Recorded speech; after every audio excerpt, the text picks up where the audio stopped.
Perfecto. Muy bien, gracias Samuel. Bienvenidos hermanos, bienvenidos a una nueva instancia de estudio del Evangelio. En esta ocasión vamos a estar considerando el Evangelio para el 10º domingo después de Trinidad, de Pentecostés, perdón, de acuerdo con el leccionario trienal en la serie A, en este año en el que estamos estudiando el Evangelio de Mateo. El texto para este domingo, de acuerdo con el leccionario trienal, es Mateo 14, los versículos 22 al 33. Vamos a comenzar con un momento de oración. En el nombre del Padre, del Hijo y del Espíritu Santo. Amén. Todopoderoso y misericordioso Dios, protégenos de todo daño y peligro para que, estando dispuestos en cuerpo y alma, realicemos con alegría lo que tú quieres que hagamos. Por Jesucristo, tu Hijo nuestro Señor, que vive y reina contigo y con el Espíritu Santo, siempre un solo Dios, por los siglos de los siglos. Amén. Decíamos entonces, el texto que tenemos para este domingo en el leccionario trienal es Mateo, en el capítulo 14. Veníamos de una serie de predicaciones sobre el gran capítulo de las parábolas, Mateo 13, luego el domingo pasado la primera parte del capítulo 14 o el centro del capítulo 14, y ahora sí el final de ese mismo capítulo. Vamos a empezar directamente con la traducción del texto, eh, así que leemos en el texto griego y vamos a la traducción. Caieuteos enancasen tus macetas, en benai eiston ploion, kai proagein auton eistoperan, geos hu apolice tus ochlus, perdón.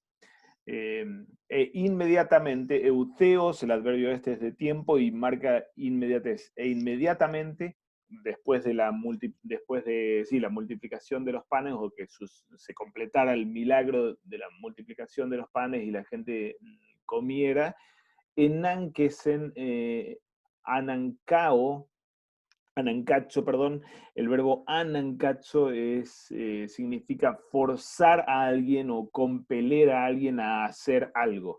En este caso, como en el español también lo usamos, compeler a y un infinitivo. Aquí tenemos en realidad dos infinitivos. En ven ahí, esto es infinitivo aoristo de en vaino, subirse a, eistoploion, y ahora volvemos para atrás igualmente, kai proagein, proago, esto infinitivo presente del verbo proago, ir adelante de. Así que volviendo para arriba, e inmediatamente forzó, esto es aoristo, forzó a los discípulos, aquí en acusativo, a los discípulos para que suban, se suban dentro de la barca, kai proagein, y empiecen a eh, ir delante de él al otro lado. Eistoperan. Peran es un adverbio de lugar y significa más allá o del otro lado. Puede ser en otro territorio o del otro lado, en este caso como se trata del mar, a la otra orilla. Así que no chequeé lo que traduce Reina Valera o las traducciones en español, pero si traducen para que vayan delante de él hasta la otra orilla, es un sentido válido para la expresión esta. Los infinitivos, decíamos aoristo y presente, aquí tenemos en vena y en aoristo, es un tiempo pasado pero puntual, o el ver la acción se la considera como una acción puntual, y en el presente en griego tiene un sentido de continuidad o de una acción extendida en mayor tiempo, ¿no es cierto? Es natural, por lo que las acciones de las que se trata, embarcarse y hacer un camino delante de es extenso en el tiempo, ¿no? Geos hu, hasta el tiempo en el que, hasta que apolice tus ochlus. Apolío es despedir, enviar, o sí, despedir. Esto es aoristo subjuntivo, a las multitudes, hasta que él despida a las multitudes.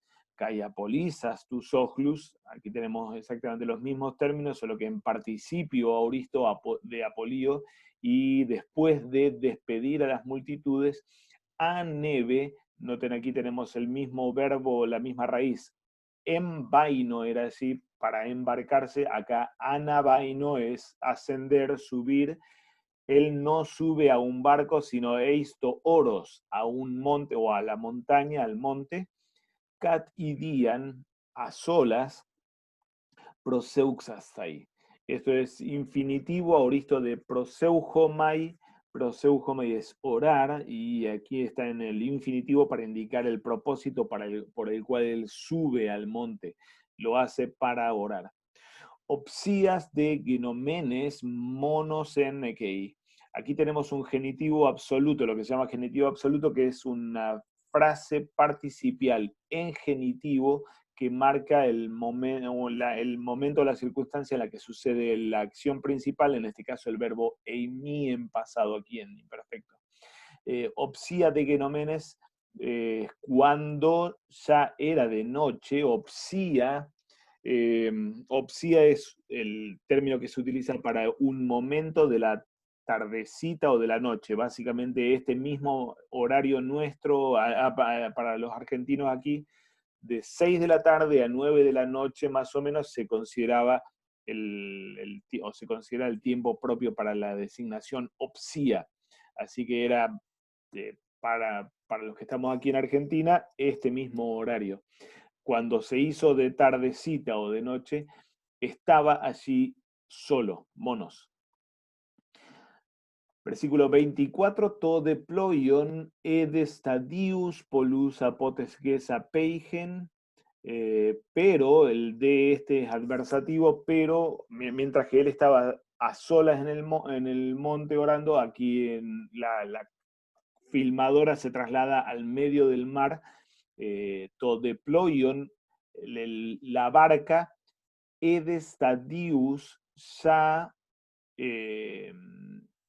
estaba, o ya había apeigen, el verbo no es estar, sino apejo es distanciarse, ya se había distanciado, stadius polus, muchos estadios, estadios, un estadio es casi 200 metros.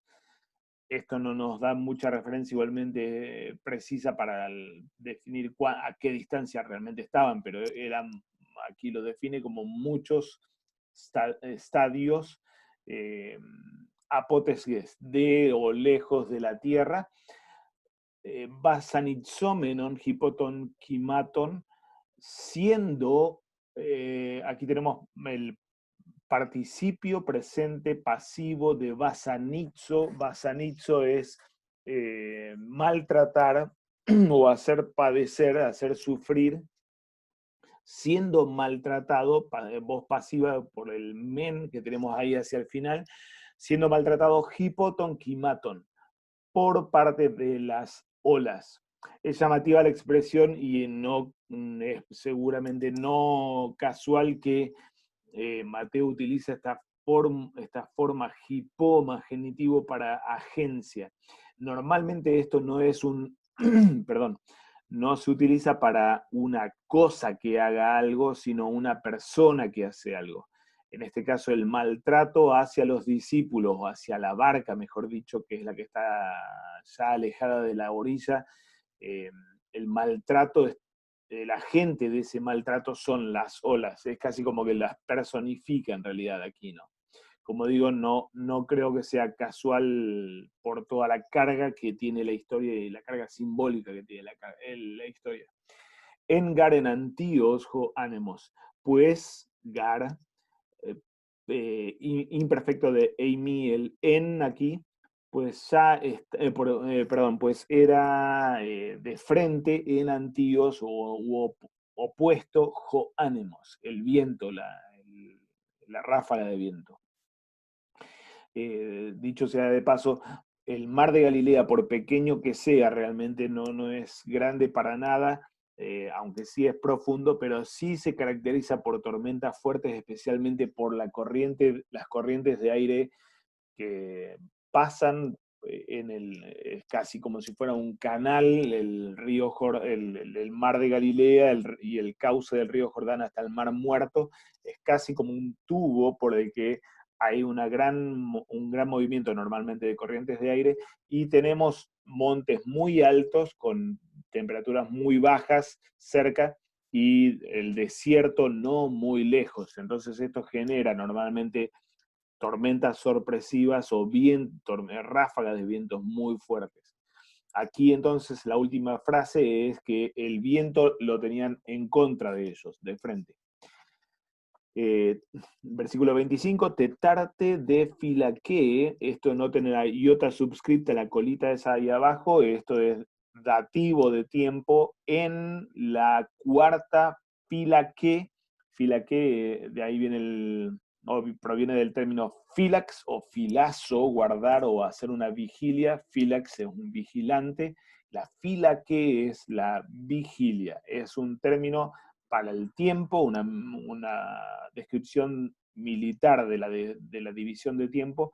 Las noches eran divididas en vigilias, de hecho en 4 vigilias. La primera iban desde las 6 de la tarde, 6 a 9 la primera, 9 a 12 la segunda, 12 de la noche hasta las 3 de la mañana la tercera, y la cuarta vigilia, que es esta, iba de 3 de la mañana hasta las 6 de la mañana, es decir, justo antes del amanecer, pero todavía estaba oscuro, ¿no es cierto? 3, 4, 5 de la mañana pasa esto.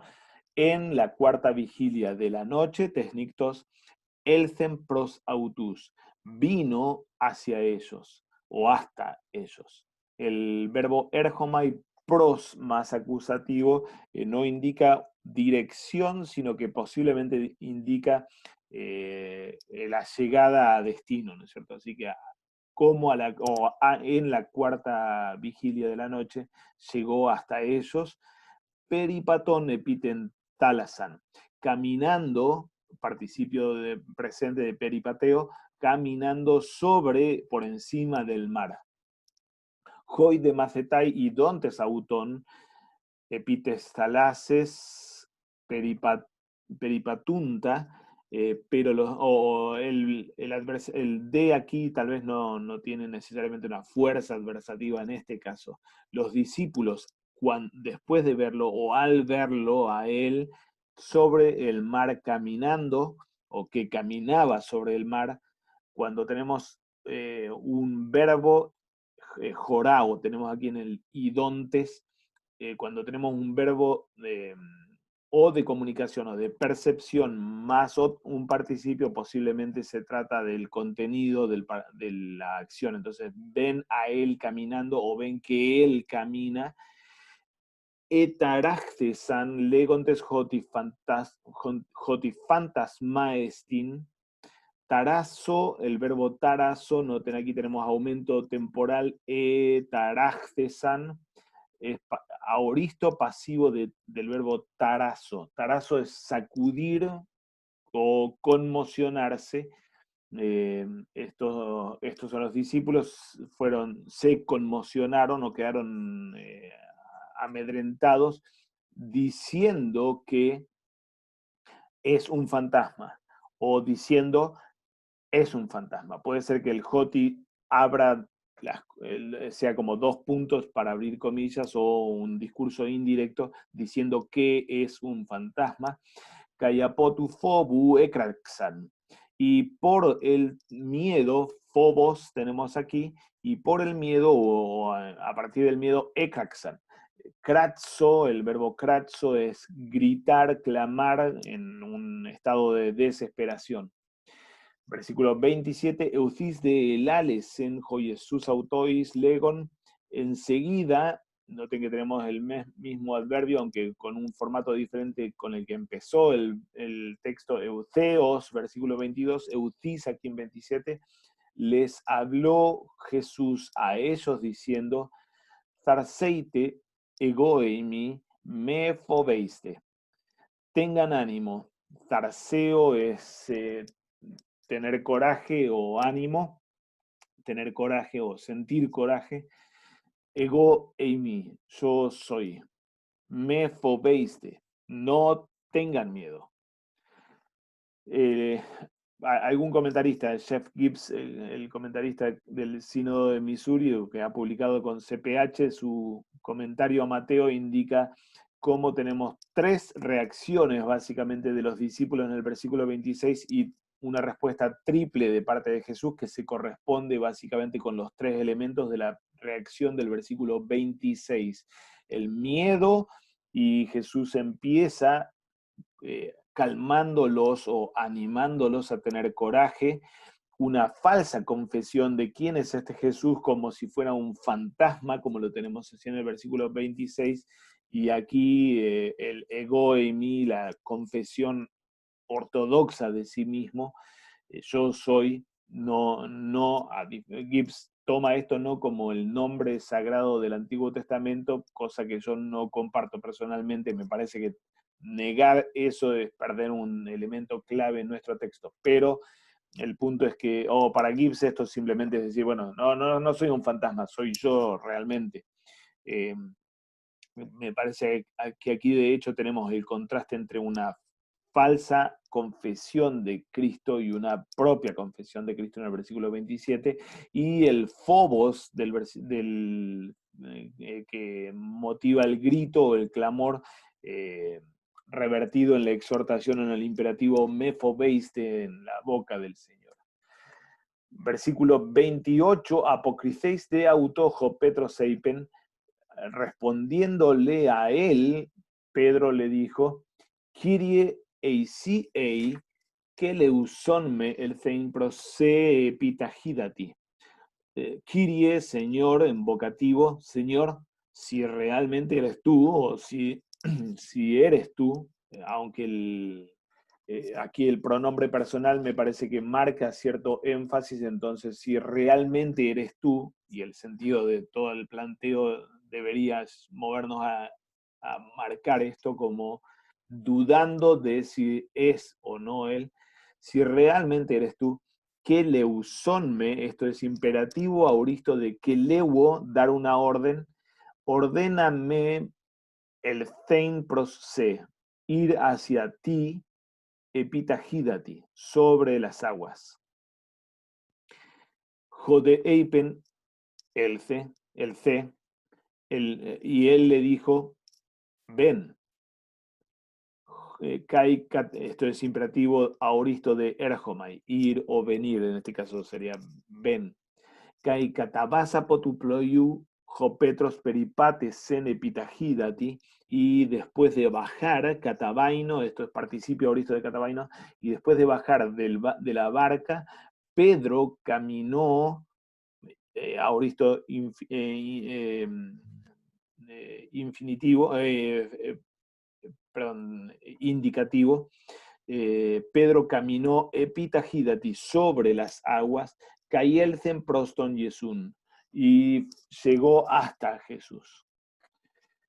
Versículo 30, Blepon de tonanemon isgirón efobece, pero al ver, pero prestándole atención, blepo es mirar, con los ojos obviamente, pero aquí me parece que tiene claramente un sentido de prestarle atención, pero prestándole atención, pero viendo, mirando o fijando la vista en el viento poderoso o potente, efobécese, perdón, tuvo miedo, o se llenó de miedo, fue lleno de miedo.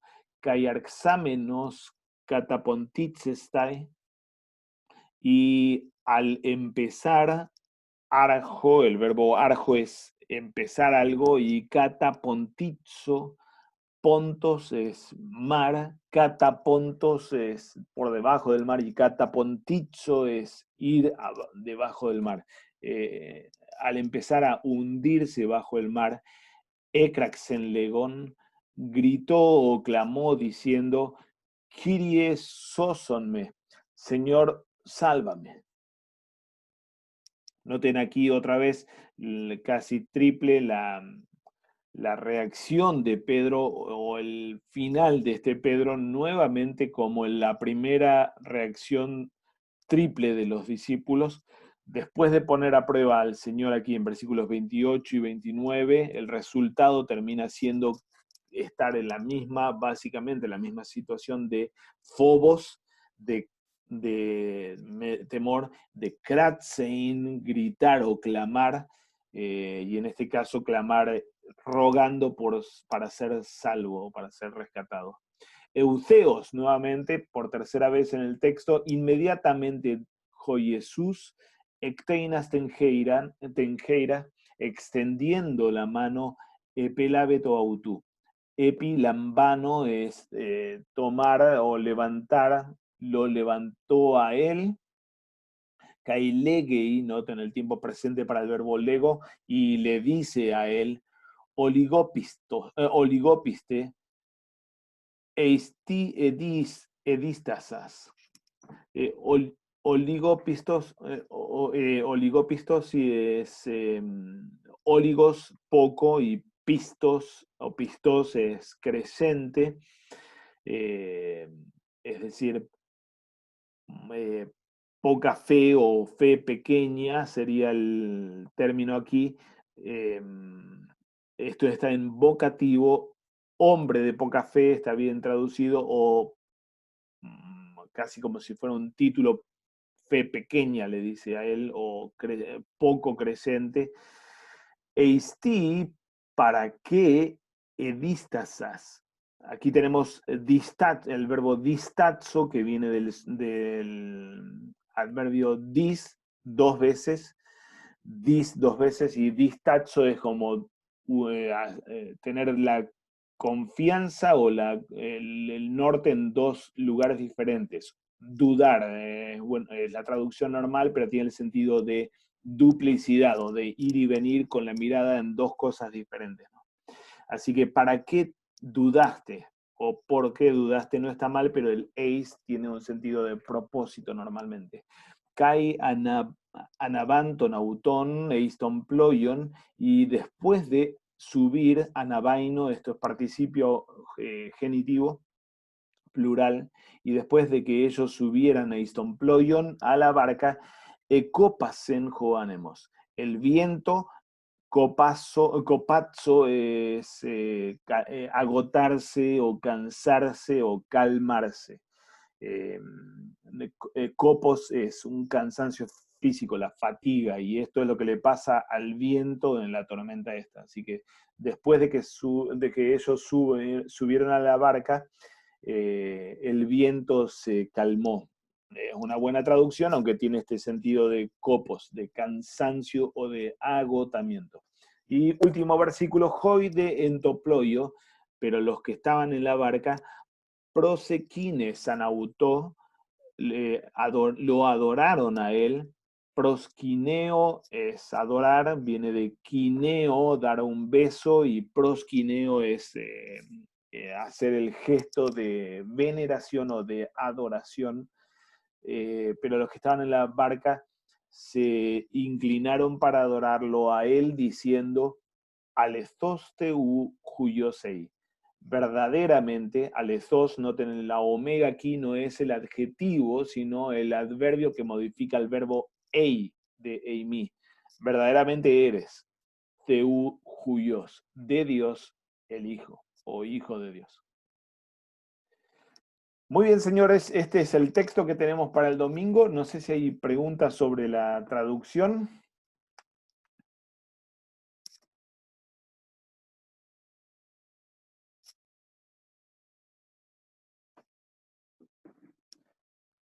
Si no hay pregunta, avanzamos a la consideración de intertextualidad. Como normalmente pasa en los evangelios, tenemos una gran trama de textos que están informando el sentido del nuestro. Nuestro texto especialmente, así como es memorable y realmente prolijo en toda la trama que tiene, representativo en todo lo que implica y significa, al mismo tiempo tiene una gran carga de tradición del Antiguo Testamento o del resto de las Escrituras.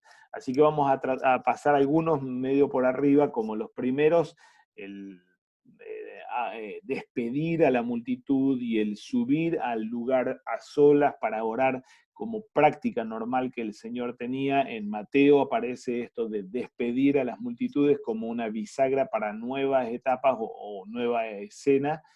Y Lucas especialmente tiene esto de Jesús yendo a orar a un lugar a solas o a un monte también, así como pasa al comienzo de nuestro texto. Sí, me parece que necesitamos parar aquí en el uso o en la descripción de la tormenta inicial. Nuestro texto resuena al que hemos tenido dentro del Evangelio de Mateo unos capítulos antes. En el capítulo 8 tuvimos una escena, aquella que se repite también en Marcos 6 y en Juan 6, cuando se desata la tormenta sobre la barca y el Señor duerme, se queda dormido en la barca y los discípulos se desesperan pensando que van a naufragar y lo reprenden, lo sacuden para que se levante. Tenemos aquí una descripción de la tormenta en parte similar en nuestro texto, a aquella de Mateo 8.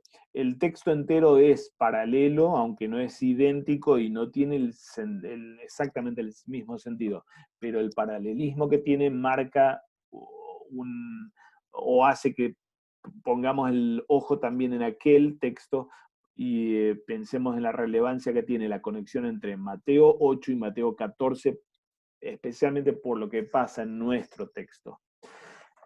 Nuestro texto al mismo tiempo describe a la tormenta con el verbo basanizo, que normalmente, como en los dos textos de Apocalipsis lo tenemos, por ejemplo, no describe una sacudida de la barca, no es un término marítimo ni físico solamente, sino de relación social y de maltrato social.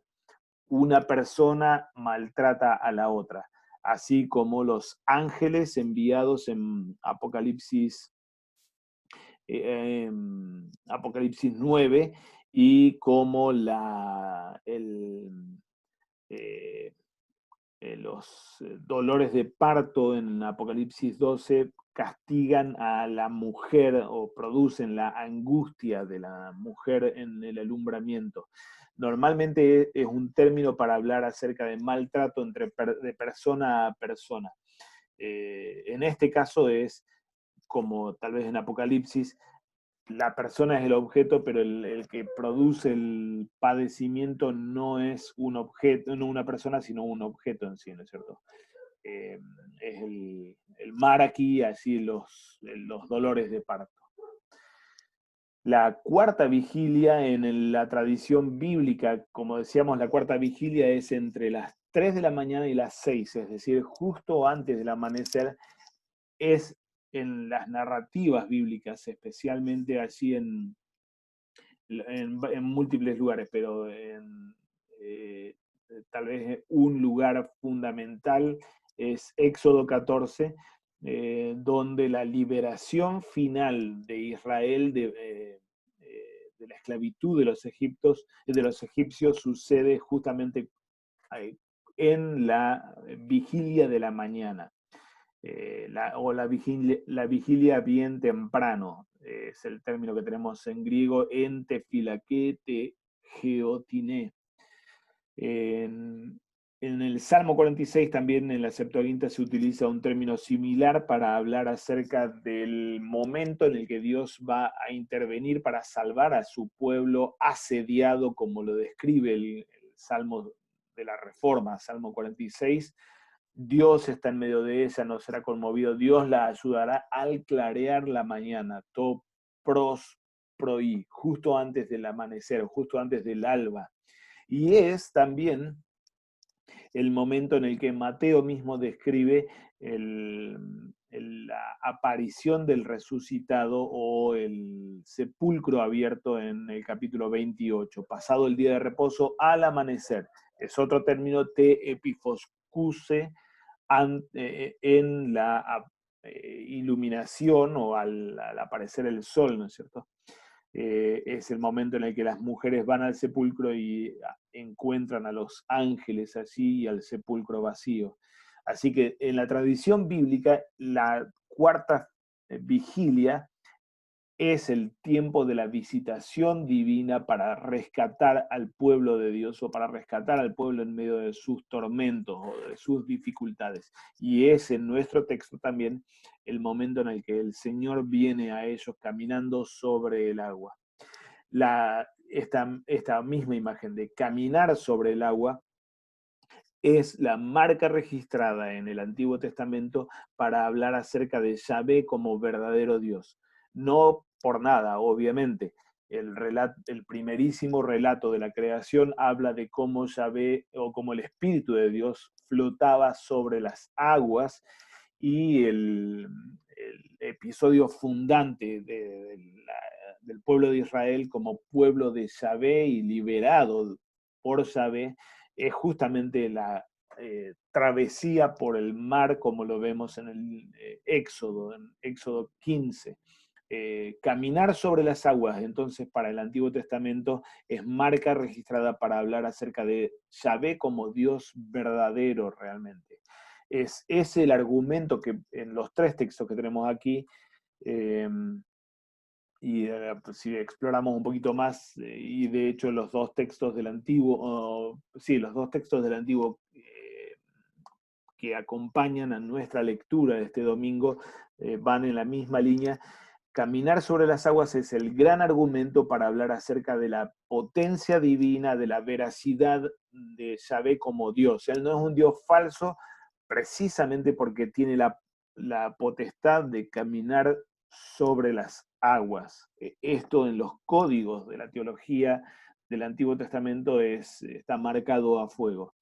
Así como Él es creador, así como Él es el Dios de las viudas y de los huérfanos, Él es el que puede pisar sobre las aguas, caminar sobre las aguas o trazar su senda sobre el mar. Marca registrada de Yahvé. Más que casi su nombre, este acto delata la identidad de este Dios como el Dios poderoso que es y el Dios liberador y creador que es. Una de las reacciones de los discípulos esta del temor, creyendo que se trata de un fantasma, resuena al relato que tenemos en Lucas 24 de los discípulos cuando aparece el Señor en medio de ellos. Allí no se utiliza el término fantasma, perdón, sino pneuma, espíritu, aunque tenemos todo el cuadro con algunos rasgos similares. El tarazo aquí en el participio al final del versículo 38 y el verbo, el sustantivo phobos dentro del énfobos, aquí el adjetivo énfobos, atemorizados al verlo a él como pensando que se trataba de un fantasma o de un espíritu. Tenemos una imagen notablemente similar que vuelve a nuestra historia y especialmente a la aparición del Señor, Él viniendo sobre las aguas y produciéndoles espanto o terror a estos que creen que se trata de un espíritu, otra vez hace resonar fuertemente a nuestro texto con el de la resurrección del Señor y la aparición del resucitado. La triple respuesta del Señor, tarseite, egoi, mi, me, fobeiste, también tiene toda una carga de tarseo, es de las palabras, se caracteriza el modo cariñoso y de consuelo con el que el Señor habla, especialmente a los pecadores perdonados y rescatados por Él. Mateo 9, hay dos historias, la del paralítico y la de la mujer con hemorragia, a las que Jesús se dirige de esa forma. Ten ánimo, hijo Tarsei, Tecnon, Tarsei Tigater, 9:22. El ego en mí, por supuesto, es, como ya habíamos comentado, el gran nombre de Yahvé desde Éxodo 3, en la aparición de Yahvé a Moisés. De hecho, el nombre Yahvé proviene del verbo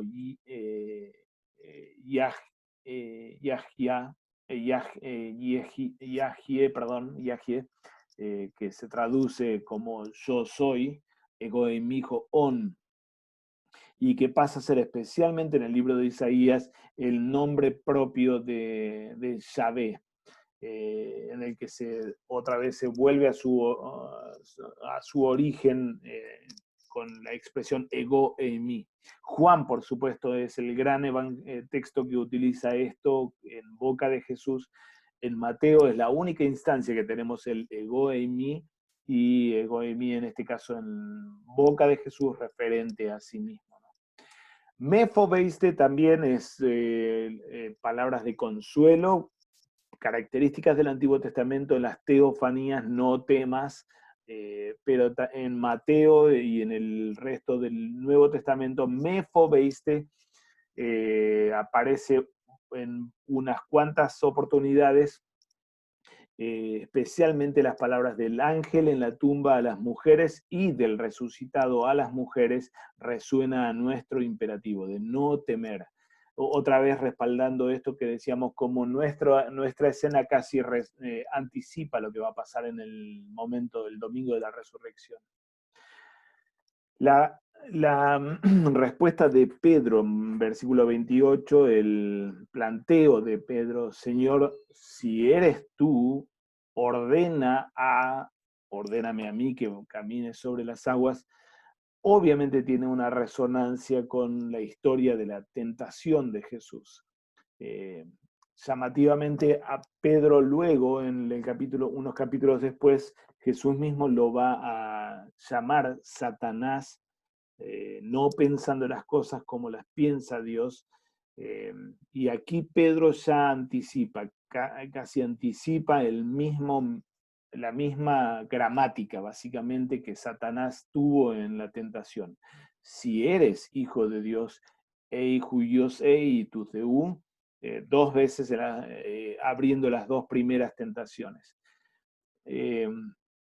Como digo, resuena a la tentación del desierto y anticipa lo que en capítulo 16 Jesús mismo va a denunciar en contra de Pedro.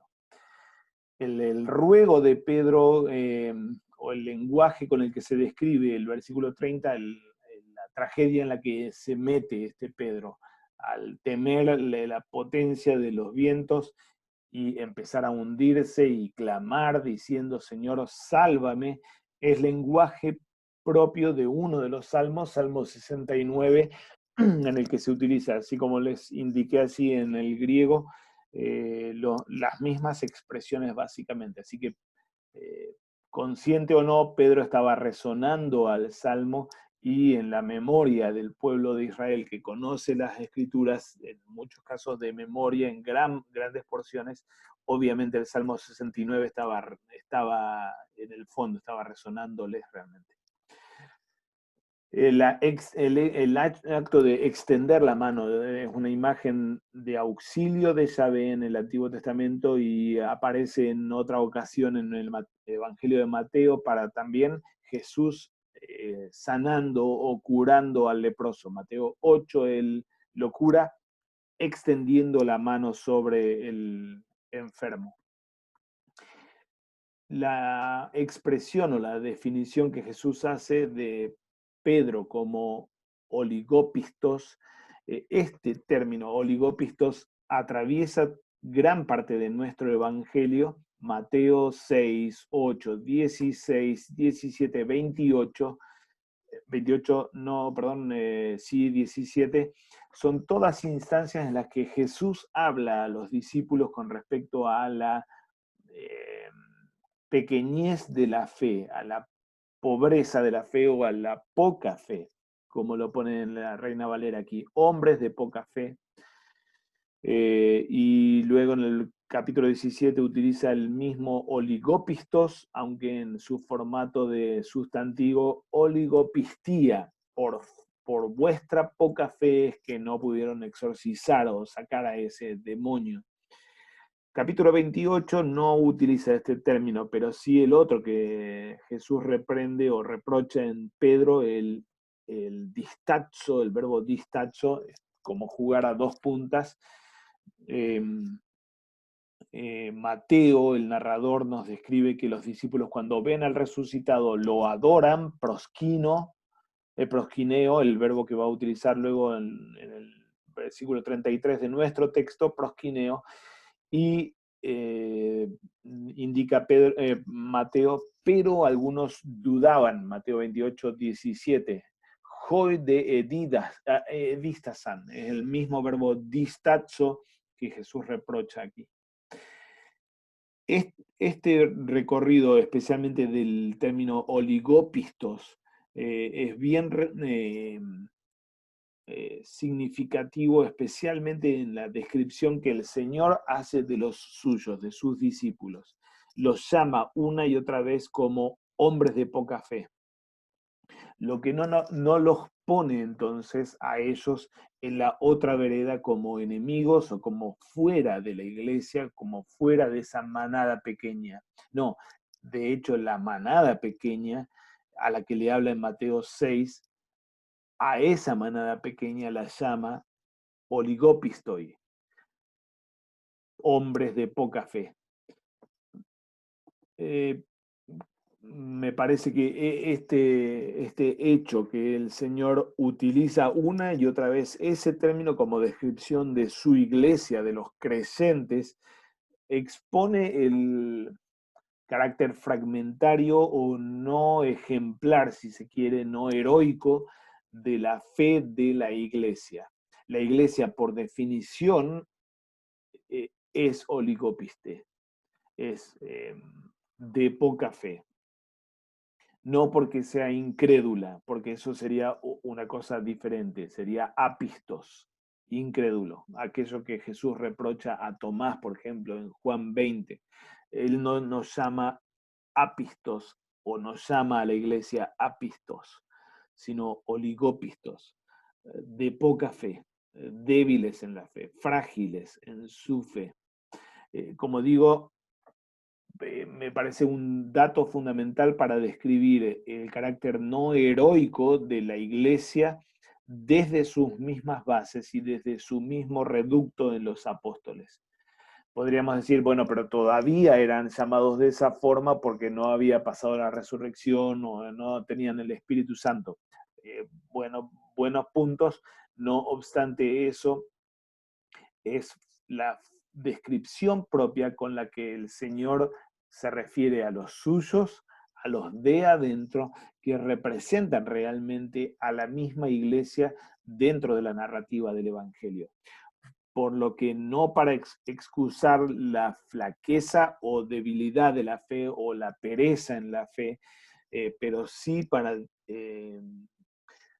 poner un tope a la pretensión de heroicidad en la fe como un requisito necesario en los términos en el que el pietismo, por ejemplo, puso sobre la iglesia, como que el creyente tiene que ser un gran hombre de fe que todo lo cree, que se atreve a todo y que lo puede todo, aunque estemos resonando a Pablo en Filipenses. Por definición, la iglesia sigue siendo carne y sigue siendo débil en su naturaleza. Y esa carne que arrastramos obviamente nos hace oligopistos. Esa oligopistía de la que habla Jesús entonces con respecto a los discípulos no los pone entonces del otro lado de la vereda, sino como objeto de su cuidado y de su atención, como lo tenemos aquí en nuestro texto. Y por último, en términos de intertextualidad, tenemos esta gran confesión a la que llega el texto en el versículo 33 y que revierte la primera impresión de que se trata de un fantasma, no alethos teuju iosei. Ciertamente eres hijo de Dios. Es la primera vez que tenemos a los discípulos haciendo semejante confesión y anticipa la gran confesión de Pedro en el capítulo 16, sí, hijo Christos, jojuyos tu santos, así como también la confesión que el Señor mismo hace ante la pregunta del sumo sacerdote y especialmente la del centurión en la cruz, reproduciendo palabra por palabra. Alethos teu huios en jutos, este. Ciertamente o verdaderamente este era hijo de Dios. Así que eco de nuestra confesión va a aparecer a lo largo del resto de la narrativa como confesiones ortodoxas de quién es Jesús o legítimas, verdaderas. El gran dato sobre Cristo que tenemos en el Evangelio de Mateo, que Él es hijo de Dios en su divinidad, pero al mismo tiempo hijo de Dios con toda la carga del Antiguo Testamento que tiene el término. Nuestro texto va a ser leído junto con Job 38, Salmo 18, dos textos que van en la misma línea de poner como evidencia de la divinidad de Yahvé el hecho que Él camina sobre el agua y que Él tiene control sobre las aguas, cosa que solamente Yahvé puede hacer, y que Él rescata a los suyos de las aguas como el salmista lo ruega.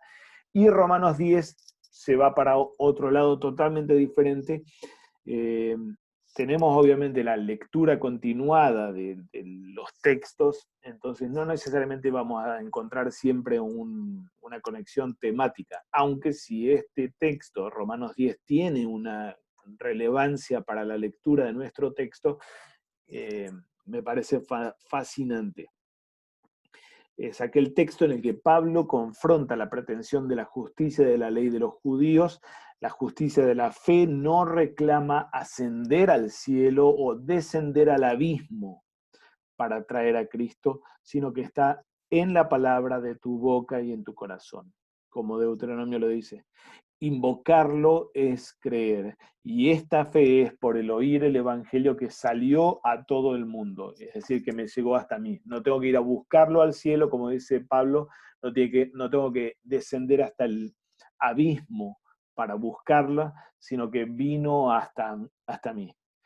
La salvación entonces no es por escalar ni por descender con Cristo, sino por la fe que invoca al Señor y por la fe que cree esa palabra que llega hasta mí, hasta uno. Realmente resuena a nuestra historia de múltiples formas, con el hecho que Cristo no desafía a sus discípulos a venir a Él, sino que es el desafío que Pedro, de hecho, le plantea al Señor, el desafío de cierta soberbia de parte de Pedro y de la duda de parte de Pedro. Este Pedro desciende hacia el abismo o tiene la pretensión de él descender hacia el abismo, lo que obviamente no solamente se trata de poner a prueba la identidad de Jesús, sino al mismo tiempo demostrar su potencia, su capacidad también de hacer lo mismo que este Cristo, bajo la palabra del Señor, por supuesto, pero de todos modos su pretensión de él hacer el recorrido hasta un Cristo que en realidad vino a ellos y vino con una palabra de consuelo para ser creída e invocada, o para que lo invoquen, para que crean y lo confiesen y no para que lo pongan a prueba como Pedro lo pone, ¿no? Así que Romanos 10, aunque se trata de la lectio continuo, de la continuidad de las lecturas de los domingos anteriores, me parece que tiene una relevancia notable, especialmente para la doctrina de la justificación desde nuestro texto. Y para teología de la cruz frente a teología de la gloria, como los judaizantes o como Pedro en nuestro texto los están encarnando o representando. Hermanos, no sé si hay comentarios o preguntas de toda esta parte de intertextualidad. Profesor, en el punto donde nos habla que Cristo está en la palabra de tu boca y en tu corazón, también puede referirse precisamente a no buscar esa parte como la iglesia carismática de estar buscando milagros, manifestaciones de Dios en ese sentido, sino básicamente encontramos a Cristo en la palabra y no en esas manifestaciones especiales que la gente busca y a través de las cuales creer en Dios, y cuando ya no están, pues prácticamente la gente pierde el rumbo, ¿verdad? Totalmente. Totalmente. Quizá un gran texto en conexión con esto que estás diciendo, Omar, es Primera Corintios, justamente los judíos esperando o pidiendo señales para demostrar la validez de Cristo, así como los griegos piden sabiduría, pero este Dios eh, escogió lo torpe del mundo, lo escandaloso del mensaje de la cruz. No es ni sabiduría humana, o mejor dicho, ni comprobación teórica, como los griegos lo pedían, ni comprobación empírica, como los judíos lo estaban pidiendo en una forma casi milagrera, ¿no es cierto? Eh, eso es teología de la gloria, frente a la cual este Dios viene con palabra, y con palabra del Evangelio para ser creída contra toda lógica o contra toda demostración humana, ¿no es cierto? Volviendo a nuestro texto, es exactamente esa la lucha que tenemos allí en este Pedro, que pone a prueba al Señor en la demanda de una señal como la que Él quiere, ¿no es cierto? Si eres tú, en términos totalmente satánicos, si realmente eres tú, ordéname a mí ir hasta ti. Eh, el destino de Pedro en nuestro texto, el desesperarse ante la potencia del viento y terminar hundiéndose, es el destino de toda teología de la gloria, que exige señales para poder demostrar que es cierto y que termina en escándalo realmente, ¿no es cierto? Entonces, el destino propio de la teología de la gloria, con toda la falsa seguridad o con toda la soberbia que encierra, termina siendo desesperación realmente, ¿no? Solamente la palabra de la promesa, la palabra certera, la palabra del Evangelio y la fe sencilla que le cree al Señor y que invoca su nombre es caminar por el camino de la cruz o por la teología de la cruz. Es solo tener esa palabra, la de Él, y creerle contra toda demostración humana, ¿no? Ya sea racional o lógica, como los griegos, o empírica, o con milagros concretos como los judíos o los carismáticos hoy día, ¿no? Sí. Buen punto, Omar, realmente. Gracias. Samuel. Sí, pastor. Solo dos preguntas, porque de pronto me perdí tantito, a lo mejor ya lo comentó. Pero, por ejemplo, dándole seguimiento a esto de lo que está trayendo antes Mateo en los sermones que ha habido en las lecturas pasadas, con la cuestión de la alimentación, de la multitud y todo esto, aquí es como también una continuación, vamos a decirlo así, de lo que Mateo está eh, trayendo, o lo que en términos de David Sker, la cuestión catequética que comenta previamente, vamos a decirlo así, en cuanto a este Dios creador, sustentador, que alimenta y que está, vamos a decir, también trae un contexto del Antiguo Testamento a una revelación encarnada en el Nuevo Testamento. Aquí, por ejemplo, también se podría ver esta parte en cuanto a los eventos del Antiguo Testamento de este Dios creador que desde la creación está en medio de las aguas, domina las aguas, pero no solamente esa historia, sino la historia del diluvio, la historia del mar, abriendo el mar para que pase el pueblo, o el cruzar, vamos a decir, estas aguas como Río Jordán para dar esta nueva fe, o vamos a decir así, esta nueva revelación a su pueblo de llegar a la tierra prometida. Continúa en estos términos, vamos a decir, para revelar la persona de Cristo en términos catequéticos de quién es este Cristo.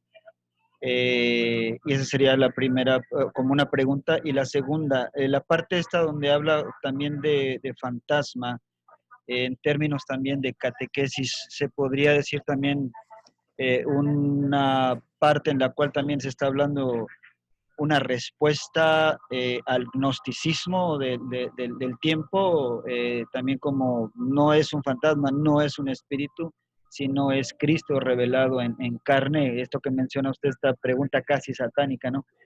Que se trae aquí, serían mis dos preguntas. Bueno, sí, tal vez me olvidé de alguna parte de la primera pregunta especialmente, pero sí, sí, obviamente tiene toda la carga catequética del contenido veterotestamentario y de la identificación de este Jesús con ese Yahvé que se reveló en el Antiguo Testamento y que ahora finalmente hace su revelación final o definitiva, ¿no? Así que to, todo este recorrido, tal vez medio a las apuradas que hemos hecho, de una gran carga de contenido teológico del Antiguo Testamento en lo que está pasando aquí, este caminar sobre las aguas, venir hasta los suyos, llamarse yo soy y consolarlos con los términos propios de las teofanías del Antiguo Testamento o de las manifestaciones del Yahvé del Antiguo Testamento, eh, eh, y el recibir la adoración y la confesión de los discípulos, obviamente está describiendo la identidad de este Cristo y está formando a esos discípulos en la barca de forma catequética y está preparando a los lectores del Evangelio de Mateo, a nosotros también hoy, precisamente para cómo lo entendemos a este Cristo, cómo nos relacionamos con Él y cómo especialmente dependemos de Él. Aprendemos a depender realmente de Él en la barca y en una barca que no está navegando adentro de una piscina placentera, sino que está navegando la iglesia en un mar tempestuoso como lo vivimos hoy día. La iglesia marcada por los padecimientos y por las sacudidas con las que Satanás ataca con viento en contra, ¿no? Ahora, el concepto del fantasma como confrontación del gnosticismo es muy posible. Lucas es bastante certero. La aparición del resucitado y la demostración de que él tiene carne no como un espíritu, no como un espíritu, y es capaz de comer alimento junto con los suyos, es justamente la verificación antignóstica o antidoceta, ¿no? Los discípulos allí en la barca, al decir que se trata de un fantasma, posiblemente no tenían ideas gnósticas por detrás, sino que habrán pensado como tal vez hoy día, en la tradición popular, si uno ve o si la gente ve de noche una aparición extraordinaria, tal vez lo identifica con un espíritu de algún muerto o con un fantasma. Entonces, en boca de los discípulos, así en la barca, quizá uno no debería conectarlo con la herejía del docetismo, sino más que nada con la superstición popular de alguna forma. Puede sí estar informado por la tradición del mundo antiguo de que solamente los dioses o los espíritus son capaces de caminar sobre las aguas. Eso en el mundo greco-romano también existía, así como también en el hinduismo mismo. Hay algunos comentaristas hacen una conexión con esto y tratan de demostrar cómo Mateo utiliza fuentes paganas en realidad aquí al ponerlo a Jesús caminando sobre las aguas. Obviamente Mateo no necesitaba irse al hinduismo y a la conexión con Buda como aquel que hace caminar a sus discípulos sobre el agua levitando, por ejemplo, sino que de hecho lo que tenemos aquí es Yahvé apareciendo a los suyos y haciendo su manifestación de la identidad. Hasta aquí, si bien los discípulos creen en el Señor y lo siguen como el Cristo, como el Mesías, de todos modos, obviamente no tenemos una conciencia clara de parte de los 12 de la naturaleza divina de este Cristo. No tienen una conciencia clara de que este es Yahvé, efectivamente. Nuestro texto, en ese sentido, realmente es como el gran primer ladrillo para afirmar la naturaleza divina, que este Jesús no solamente es humano y tiene carne, sino también es Yahvé mismo. Así que bueno, no sé si responde a lo que planteaba Samuel. Buenísimo, pero Sí, sí, ahora justo gracias. quería comentar sobre el lugar del texto en la narrativa de Mateo. En la interpretación de nuestro texto, por lo que pude ver, hay por lo menos como dos disyuntivas o dos temas de discusión. El primero es cuál es el foco real del texto o quién es el verdadero protagonista de nuestra historia. Nuestra historia trata acerca de Cristo y su naturaleza divina, como decíamos recién, o trata acerca de los apóstoles como paradigma o como ejemplo de la iglesia en la barca y en este mar tempestuoso del que hablábamos hace un momento. Esa es una de las disyuntivas. Otra de las disyuntivas es qué función cumple Pedro, particularmente con lo que él hace, con ese pedido al Señor y esa caminata sobre el mar. Él es un modelo del coraje y del arrojo de la fe, o expone la pretensión de la carne, o lo que se puede llamar, se llama hibris, la soberbia o la pretensión de ser más que humano o más que Dios. Me parece que para responder este par de disyuntivas, quién está en el centro de la escena y qué rol tiene Pedro, pueden servirnos un repaso de lo que ya habíamos considerado en alguno de los videos anteriores, un repaso de la narrativa de Mateo, que tiene como estas, podríamos decir, estas tres partes: Jesús inaugurando el reino y abriéndolo para Israel, Jesús ahora en el capítulo 14 preparando a los suyos para lo que viene, tanto en la pasión y muerte y resurrección, como especialmente en la vida de la iglesia, capítulos 14 hasta el 20, y finalmente la narrativa de la pasión, muerte y resurrección.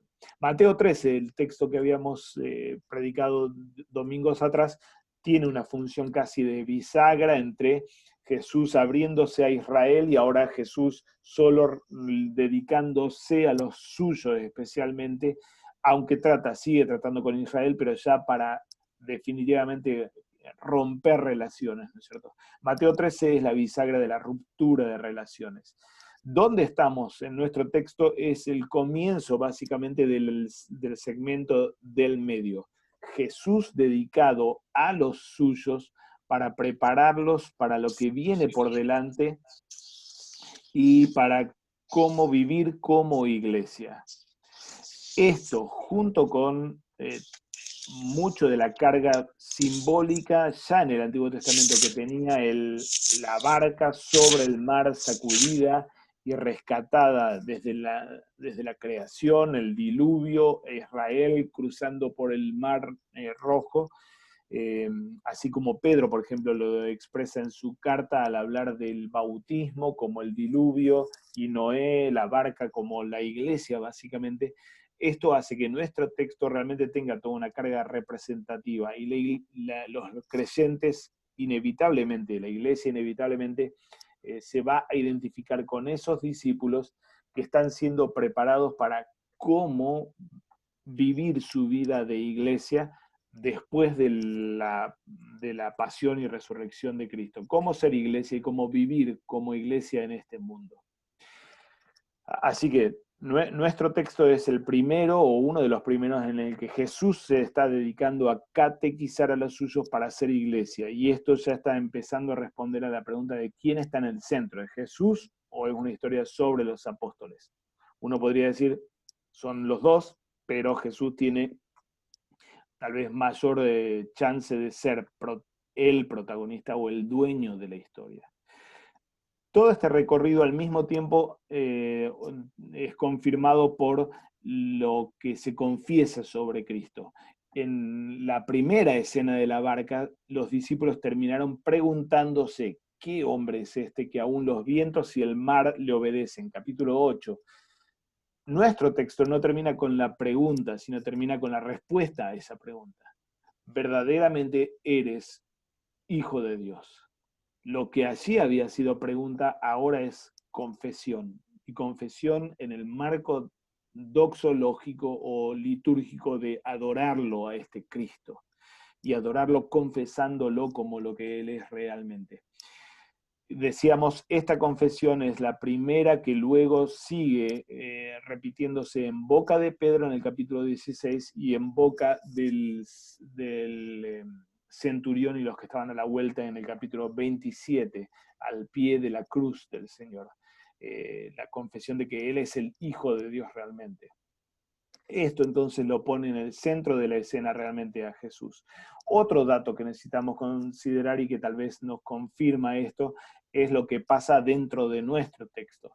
Nuestro texto presenta básicamente todas esas fases de la narrativa. Un conflicto al que le sigue una capacidad, es decir, la preparación para resolver el conflicto inicial, una complicación, el cambio repentino y el desenlace final. El Señor envía al mar y viene a ellos y ellos se espantan. Es la escena inicial de conflicto. Pero el Señor los consuela confirmándole su identidad como Yahvé, yo soy, pero no es un Yahvé o no es Dios mismo que viene a espantarlos más aún, sino un Dios que empieza diciendo, tengan ánimo, yo soy, no tengan miedo. Es decir, es un Yahvé en favor de ustedes. Es lo que el Señor les está diciendo a estos discípulos para consolarlos, afirmarlos y entrenarlos como iglesia en saber que en medio de la tempestad Él viene, Él es Yahvé, está en medio de ellos y está en favor de ellos. Todo bien hasta ahí, muy linda la historia hasta ahí, pero aquí hay una complicación. Pedro lo pone a prueba y se hunde. El cambio repentino es la reacción inmediata, otra vez que tenemos de parte del Señor, de salvarlo y reprenderlo en su incredulidad. La incredulidad, más que ser lo que produjo el hundimiento, la incredulidad de Pedro es lo que produjo ese planteo de la propuesta inicial. El ponerlo a prueba no es marca de fe, no es muestra de la fe fantástica que tiene Pedro, sino de la duda que tiene Pedro sobre la certeza o la veracidad del yo soy del versículo 27. Y esto desenlaza en la tormenta calmada y ellos adorándolo y confesándolo en los últimos versículos. Noten cómo lo que tenemos aquí en esta fase de la narrativa exponen cómo el Señor está en el centro de la escena, Él es activo y esta entonces es lo que se llama técnicamente una trama de carácter. Jesús inaugura su trato con la iglesia caracterizado por venir a ellos en medio de la tormenta para consolarlos como el Emmanuel, el Dios con nosotros, y por rescatarlos de su incredulidad, del espanto inicial o de la soberbia de Pedro final también. Él viene y no viene para fulminar a su iglesia. Él viene a su iglesia para consolarla y para rescatarla del hundimiento en el que nosotros mismos nos metemos. La historia de aquellos en la barca es la nuestra, y la de ellos es una trama de fortuna, pero no es la historia principal en el texto. Ahora, la historia de los discípulos está marcada por estos giros del padecimiento y de la visitación, del espanto y del consuelo en la palabra y de la duda y del rescate. Él viene a hacer todo esto en nuestro favor. Esto me parece que ya pone en claro qué rol tiene Pedro. La figura de Pedro no es un ejemplo de arrojo y de coraje de la fe, como los padres de la iglesia antigua normalmente lo leían, exaltando al Pedro superior a los otros por no solamente recibirlo en la barca, sino él mismo atreverse a hacer lo imposible. En la iglesia, en la exégesis moderna también se toma al nuestro texto como un texto que desafía al humano a ir más allá de sus límites por su fe o afirmándose en la fe. Nuestro texto, más que ser un ejemplo que exalta a Pedro, es un texto que deplora la ibris, la soberbia de la carne propia de la duda. Pedro no es un hombre que hace esto por su gran fe. Él es oligopistos, poca fe. Y es esa duda, esa duda de la carne la que lo lleva a la soberbia de poner a prueba al Señor para que Él demuestre lo que está diciendo, si realmente es, y ponerse a prueba, o mejor dicho, demostrar por medio de una prueba lo que Él mismo es capaz de hacer, como luego también lo vamos a ver en el resto de los textos. Aquí dejo algunas citas de los padres de la iglesia que sí me parece son excelentes. Aquí Hipólito de Roma, en el siglo II, elaborando en torno a la imagen de la iglesia como barca, o la barca como imagen de la iglesia. San Agustín de Hipona, en la descripción de nuestro texto, en un sumario de nuestro texto, que tal vez sí vale la pena leerlo, diciendo: entre tanto, la barca que llevaba a los discípulos, esto es la iglesia, fluctúa y es sacudida por tempestades de tentaciones, y no cesa el viento contrario, el diablo que la combate y trata de impedir que llegue al descanso. Pero es aún mayor el que interpela por nosotros, porque en esa fluctuación en que nos debatimos, nos da confianza viniendo a nosotros y confortándonos. Basta que en nuestra turbación no saltemos de la nave y no nos arrojemos al mar. Porque aunque la barca fluctúe, es una barca. Solo ella lleva a los discípulos y recibe a Cristo. Ella peligra en el mar, pero sin ella la perdición es inmediata. Mantente pues en la barquilla y ruega a Dios. Cuando fallan todas las decisiones, cuando no basta el gobernaje, ese es el timón, y la misma extensión del velamen, el mástil con la vela, causa mayor peligro que utilidad, dejando a un lado todos los auxilios y fuerzas humanos, solo queda a los nautas la intención de orar y elevar la voz a Dios. Quien ayuda a los navegantes para que lleguen al puerto, abandonará a su iglesia y no la llevará más bien al descanso. Este es un sermón de San Agustín sobre nuestro texto de Mateo 14.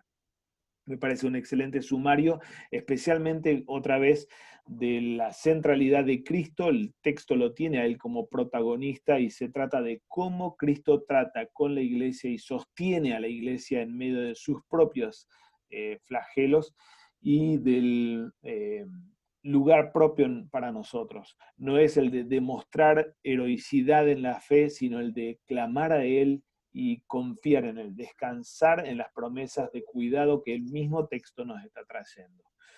Hilario de Poitiers, ahí cito, pero lo dejo, no lo vamos a leer ahora, cómo interpreta la cuarta vigilia como en forma simbólica con respecto al fin de los tiempos, que es el modo en el que la iglesia, el Señor va a tratar con la iglesia hasta el fin de los tiempos.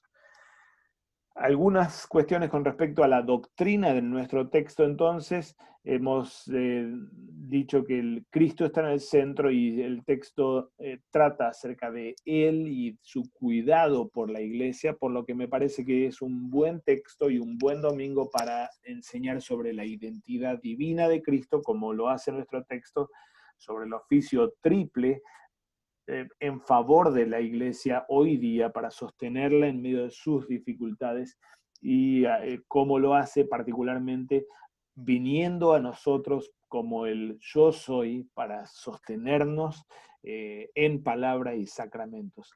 Pero al mismo tiempo la otra cara de la moneda es la lucha de fe de la iglesia, los padecimientos bajo el ataque de los enemigos, el escándalo y la soberbia de la carne frente al dogma cristológico que ha sido lo ha atravesado toda la historia del cristianismo, confesándolo a Cristo, pero escandalizándolo sobre lo que confesamos, o teniendo la soberbia de poner en dudas lo que confesamos sobre Cristo. Y nuestro simul justus et peccator, el hecho que la iglesia sigue siendo pecadora, aunque crecente. Somos oligopistoi, débiles en la fe, de poca fe. Esto marca el todavía no, el gran todavía no, pero el ya pronto, de la hora en la que Él venga a nosotros para consolarnos finalmente, como el yo soy, y para hacer que la tormenta llegue a su fin, se agote finalmente o se fatigue finalmente, como lo dice nuestro texto. Son dos temas, grandes temas doctrinales, que podemos combinarlos. Obviamente aquí el centro está en Cristo y en la doctrina de Cristo para el texto, me parece, aunque no a costa de todo este otro aspecto con respecto a la iglesia y a nuestra lucha. En la estructura del catecismo menor, si lo tomamos como un esqueleto de la doctrina, entonces vamos a estar orbitando en torno al credo y a los medios de gracia, y desde el lado de la lucha de la fe de la iglesia vamos a estar orbitando en torno a los mandamientos y nuestra necesidad de auxilio, y al Padre nuestro y nuestro clamor por el auxilio que el Señor trae. Casi como que nos permite recorrer todo el catecismo, aunque obviamente en un sermón no vamos a poder hacerlo entero, pero bueno, tal vez a la hora de armar en la predicación y de pensar en términos de doctrina del texto, me parece que este esquema del catecismo es bastante apropiado para nuestro texto. Desde el lado de la Confesión de Augsburgo casi tenemos lo mismo. Personalmente me parece más amigable el otro esquema del catecismo. Este me parece que está bastante bueno y se ajusta bastante a lo que pasa doctrinalmente en nuestro texto. No vamos a leer aquí toda una serie de citas, pero quedan en el PowerPoint y en el video, citas de las confesiones luteranas con respecto a qué es confesarlo a Cristo, como el texto lleva a los dos en la barca y a nosotros como iglesia. Confesarlo a Él como Dios es confiar en Él, como pone Lutero en el Catecismo Mayor. La apología, hablando acerca de la fe que nos justifica, no descansando en nuestros propios méritos, sino absolutamente en el rescate de Cristo. Y la cita de la apología, que es un lugar clásico, afirmando que conocer a Cristo, es decir, la recta doctrina cristológica, no es otra cosa que conocer los beneficios de Cristo. Así que saber acerca de Cristo y confesarlo a Él en forma ortodoxa no solamente es decir un dato apropiado o acertado desde un punto de vista teórico o teológico, sino que es descansar y apropiarse de los beneficios que Él trae y que Él promete a la iglesia. La Confesión de Augsburgo, en el artículo 3 sobre el Hijo de Dios, termina con un pasaje muy, muy bonito hablando de para qué ascendió Cristo, que es para santificar, purificar, fortalecer y consolar mediante el Espíritu Santo a todos los que creen en Él, proporcionándoles la vida y toda suerte de dones y defendiéndolos y protegiéndolos contra el diablo y el pecado. El artículo 3 habla de Cristo, pero termina en eclesiología, como lo vemos aquí, o mejor dicho, en un Cristo velando por su iglesia, así como nuestro texto lo expone en el relato del Mara. Y también puse ahí 3 citas breves del Catecismo Mayor en el Padre Nuestro, hablando no solamente. El Padre Nuestro habla de cómo Dios como creador sigue sosteniéndonos, sino como redentor también sigue perdonándonos. Si fuera que sacara por un momento su perdón, estaríamos perdidos. Y del mismo modo nos santifica en forma continua. Si Él saca de su mano por un segundo, no resistiríamos el ataque del diablo. Así que este Dios creador, redentor y santificador no lo hizo a todo eso en el pasado, sino que es la acción que Él lleva adelante hoy para sostenernos. Si no lo hiciera, nada de esto existiría, ni nuestra vida, ni nuestra justicia, ni nuestra santidad y resistencia al ataque satánico. esto lo paso de largo y solo traigo aquí entonces algún planteo final o sugerencia con respecto a los énfasis en la predicación. Venimos utilizando este esquema de los usos de un texto, que es la forma tradicional o clásica luterana para pensar nuestros textos en virtud o en función del púlpito. Un texto no está ahí para estudiarlo, sino está para predicarlo. Y al predicarlo va a cumplir funciones. Los luteranos, de acuerdo con lo que las escrituras mismas enseñan, afirmamos 5 funciones normales que va a tener las escrituras. No todo texto y no todo sermón va a recorrer las 5 funciones, pero sí las 2 del extremo, la enseñanza de la verdad y la consolación o afirmación de la iglesia, y posiblemente alguna de las otras funciones. Personalmente, justo lo que está repitiéndose en casi todos los estudios que estamos haciendo, me parece que una función que no podemos perder por la naturaleza propia de nuestro texto es la tercera tampoco: el entrenamiento de nuestros oyentes en la piedad, entrenándolos en confiar y en descansar en las promesas, lo que significa sabiduría y espiritualidad de la cruz contra la pretensión de la carne, función 4, que plantea una sabiduría de la gloria o una espiritualidad de la gloria, como la que Pedro, por ejemplo, ejemplifica en nuestro texto. Así que en términos de enseñanza de la verdad, es un buen texto para enseñar sobre la persona y los oficios de Cristo, así como también sobre la lucha de fe de la iglesia, esta simultaneidad de justicia y pecado con la que cargamos y que nos hace oligopistoi. En términos de reprensión del error doctrinal, puede ser una buena oportunidad para indicar y exponer distorsiones de los dogmas cristológicos y del dogma eclesiológico sobre la iglesia. En términos de entrenamiento y corrección de la piedad, ya lo hemos mencionado, y de consolación, si nuestro sermón ha de llevar y tiene que llevar a afirmar a la iglesia golpeada en el Emanuel. Él viene a nosotros para consolarnos y rescatarnos, no solamente en el día último, cuando finalmente haga la caminata sobre el mar para que cese y se fatigue finalmente la tormenta por la que atraviesa la iglesia, sino que hoy en el sacramento del altar y en la palabra del Evangelio viene a nosotros para esto mismo: afirmarnos, consolarnos por ser el Emanuel, el yo soy para vosotros, para ustedes, para traerles salvación. Él viene a nosotros para rescatarnos y consolarnos también. Hermanos, estamos en tiempo.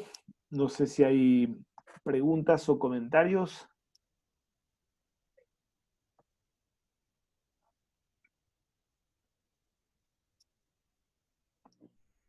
No, si no es lo que traía, pastor, la condición de Pedro, ¿no? Y el resto de los apóstoles es simplemente la vida constante de la iglesia, ¿no? Este prosquineo, eh, ser mendigos, ¿no? Y no señores, o alguien que puede por sí mismo salir de ese hundimiento, ¿no? En medio del ahogamiento y como alguien que se vuelve poderoso, ¿no? Para salir de ahí por sí mismo, sino que necesita de su Señor para salir de ahí. Y en las aguas no sale por sí mismo del ahogamiento, sino que nos mata en las aguas para darnos vida, ¿no? La constante de la vida bautismal, todo el tiempo, de la cuna a la sepultura, vamos a vivir en esta constante de Pedro, en ¿por qué dudaste? No como alguien que como pastores exigiéndole a la feligresía o a nosotros mismos la perfección en este no dudar, sino este simul justus et peccator que vivimos como iglesia y en el artículo 8, ¿no? Constante de por eso, para ello están ahí la palabra y los sacramentos, porque vivimos en esta constante de Pedro y los discípulos, no porque nosotros podamos hacerlo por nosotros mismos, ¿no? Tal cual, tal cual. Sí, realmente en eso me parece que el texto, y especialmente por el lenguaje que utiliza Mateo, realmente pone a este Pedro en su carne y en su simpleza humana, una vez más como un ejemplo de lo que la carne hace en forma inmediata, ¿no? Jeff Gibbs, el comentarista de CPH, dice, discute sobre este tema que tal vez divide a los intérpretes de nuestro texto. ¿Qué es Pedro? ¿Es un ejemplo positivo o un ejemplo negativo?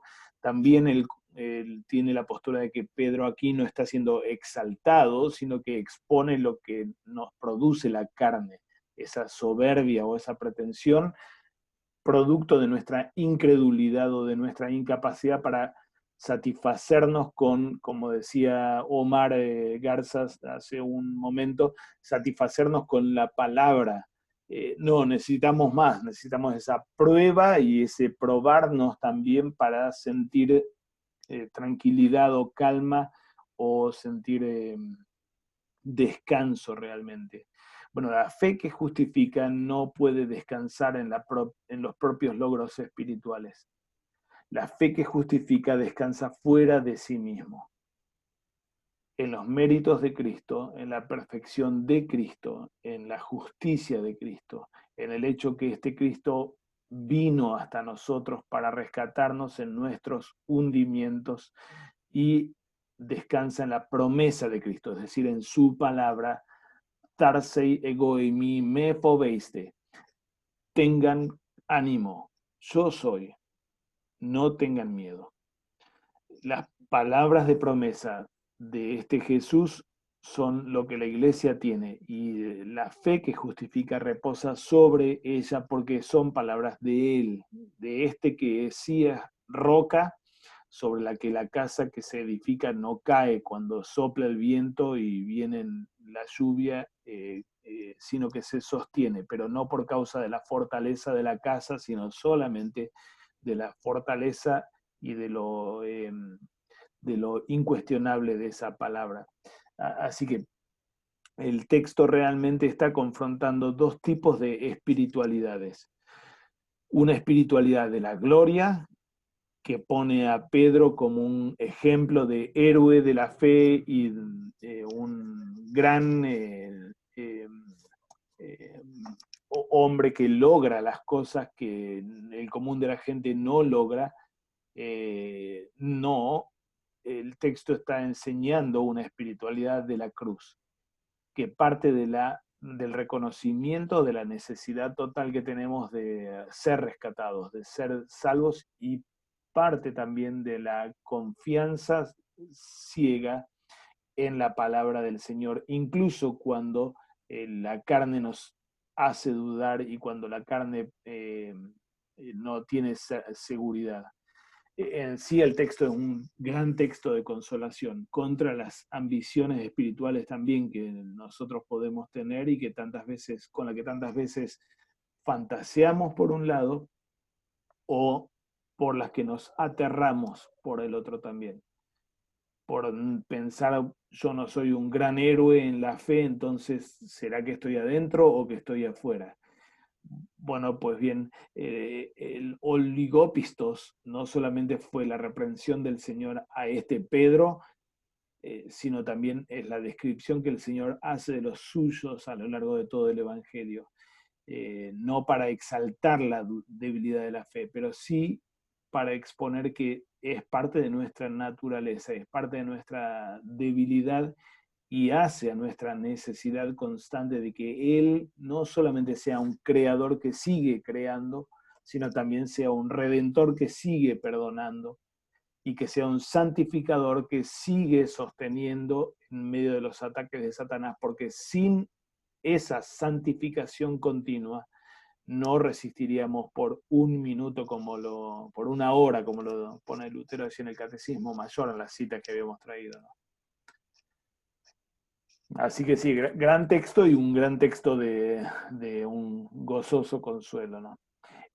Otro tema, el último tema que tenemos así en pantalla, Él viene a nosotros para consolarnos. Obviamente tiene toda una carga sacramental como la que habíamos mencionado, ¿no?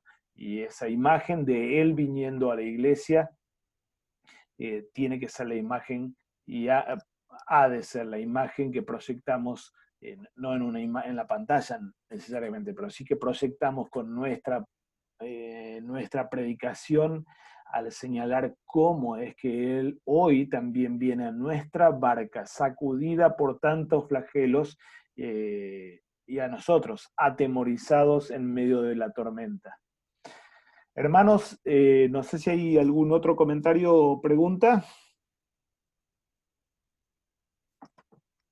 Solo comentario, aunque como menciona, había ciertas interpretaciones respecto al valor de Pedro. Si no hubiera sido realmente, o si hubiera sido la interpretación que se quisiera dar, la historia debió haber terminado en una felicitación para Pedro. A uno que se hubiera hundido, le hubiera dicho, Pedro, al menos qué bueno que te aventaste, ¿verdad? No que los demás se quedaron en la barca. Sin embargo, no fue esa la respuesta. En este caso, Cristo, ¿verdad?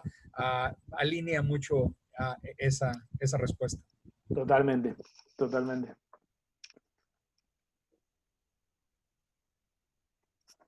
Muy bien, hermanos. Gracias por su tiempo y su participación también. Que el Señor bendiga la predicación de este domingo y los consuele a ustedes también como pastores en un tiempo de tormentas como las que estamos atravesando también, como iglesia, como sociedad y como humanos también, ¿no? Y que los utilice especialmente para ser voz de ese que viene diciendo: tengan ánimo, yo soy, no tengan miedo. Que el Señor los consuele en esa tarea tan preciosa que tenemos en la predicación. Buen fin de semana y que guíe el Señor sus predicaciones entonces. Gracias, un abrazo, pastor. hermanos. Gracias por... Amén y gracias, pastor. Hasta luego, pastor Samuel. Hasta luego, pastor Man.